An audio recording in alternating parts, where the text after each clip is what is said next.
सर्वविस्वन्यस्तपादपद्मायते वामहस्तालोलवेदशास्त्रायते ज्ञानसूर्यायते दत्तरूपायते श्रीवेणुगोपालकृष्णाय वन्दनम्। श्रीवेणुगोपालकृष्णाय वन्दनम्। శ్రీవేణుగోపాలకృష్ణాయ వందనం. శ్రీదత్తవేదము, అక్షర ప్రసాదము, సంగము. సాధనలో సంగము యొక్క ప్రభావముండును. ఏకాంతము సాధకునికి సహాయపడును. వాతావరణ ప్రభావము సాధకునకు తప్పదు. విషయములలో నుండియు అంటకపోవుటయను రాజయోగము సిద్ధునకే సాధ్యము. కాన సాధకుడు విషయములకు దూరముగా నుండుటయే అవసరము. ఆవకాయ జాడీలో నుండుచు దాని పులుపు కారము అంటకుండనిట్లు దానిలో మాగిన వాడికి అంతిమ క్షణంలో పంచదార రుచి ఎట్లు వచ్చును? కాన విషయ సంగమును పరిహరించవలెను. వైరాగ్యము దానిచే సిద్ధించును. ఇంత మాత్రమునే సరిపోదు. పంచదార ద్రవములోకి చేరవలెను. విషయములకు దూరమైన తరువాత సత్సంగమున ఉండవలెను. భగవచ్చింతనయను పంచదార ద్రవమున చేరవలెను. ఆ తరువాత పురుష ప్రయత్నము సమగ్రమై ప్రపత్తిని చేసినచో భక్తి లభించును. పురుష ప్రయత్నము తరువాత ప్రపత్తితో యాచింపవలనే తప్ప పనికి రావలసిన కూలీ డబ్బులను వలె అడుగరాదు. పనిచేసి ప్రపన్నుడై యాచింపవలెను. నీ దయవచ్చిన ఇమ్మని అడుగవలెను. అప్పుడా భక్తిని నేనిత్తును. ఆ భక్తి నిష్కామము కావలెను. పని చేయుచు కూలీ డబ్బు నాశింపక అడుగక ఉండును. అసలు కూలీ పని డబ్బు పైన ధ్యాసయే ఉండరాదు. అదియే పరాభక్తి. అట్టివాని ఇహపరములనన్నింటినీ నేనే దాసుడనై సమకూర్చుదును. యోగక్షేమం వహామ్యహం.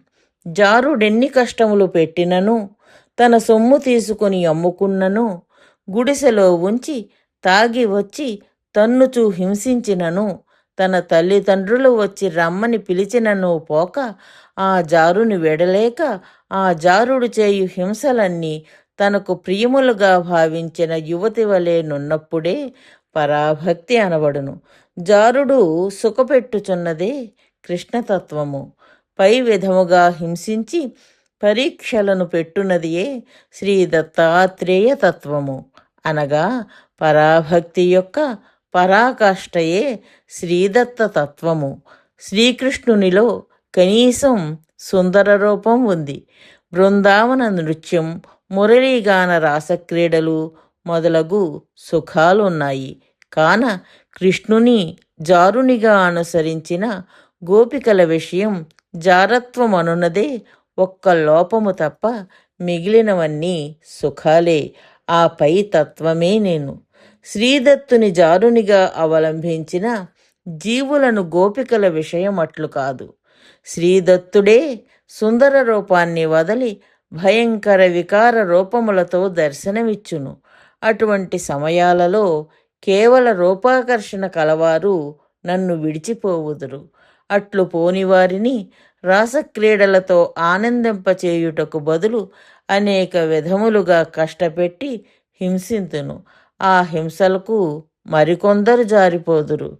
వాటికి కూడా నిలిచిన వారే పరాభక్తి యొక్క పరాకాష్ఠను చేరినవారు.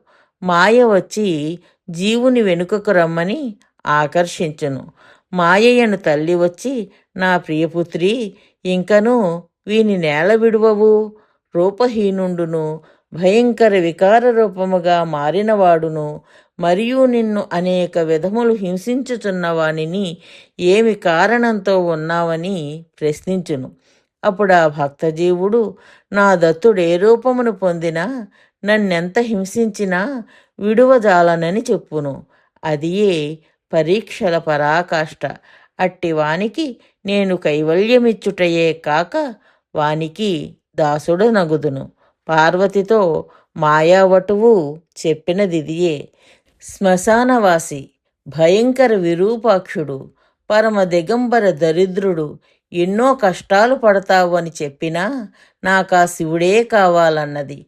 అట్టి పార్వతీ జీవునకు కైవల్యము నిచ్చుటయే కాక తన కన్నను ఆధిక్యమిచ్చి ఆ జీవునకు దాసుడైనాడు శివుడు. ఆ శివుడు నేనే. ఆ పార్వతియే నా పరాభక్తి కొసకు చేరిన జీవుడు. ఇదియే పార్వతి భ్రామరి స్థానంలో శివుని కన్నా పైనున్నది. అనగా ఆమె పరాభక్తి పరాకాష్ఠకు శివుడే దాసుడైనాడు. ఇదియే శ్రీశైలంలో నీకు వివరించవలసిన నా తత్వము. పరాభక్తి పరాకాష్ఠచే జీవుడు భగవంతుని స్థానం కన్నా పైకి చేరును అనేది ఇచట తెలియవలసిన తత్వము.